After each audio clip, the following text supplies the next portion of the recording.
Hey, this is Perry here, and there's a whole lot of stuff that I didn't get to tell you about G-Force. Check out this for ergonomics.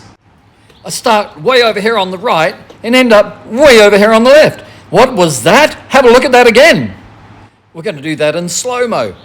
This is from the left to the right is an 8-foot wingspan. That's incredible. Now you can watch me actually clean the window from the top to the bottom. I'm 6'6" tall. But that's enough about me. Let's have a look at how to change this from a pole tool to a hand tool.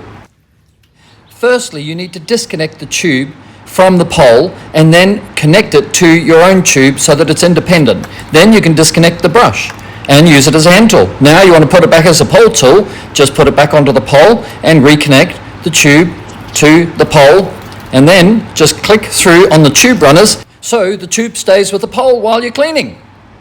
But what if you're not 6'6" and you need some extra reach?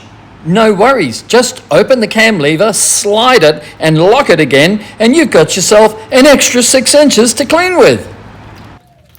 Okay, but what if I've got huge windows and I need a bigger G-Force? Well, hey, we've got the 18-inch G-Force. All you do is open the cam lever, slide it off, grab your 14-inch and slide it on. You can change between 14-inch and 18-inch at any time you want. And so that is G-Force. Get yours at futureofcleaning.com. That's the only place to get it.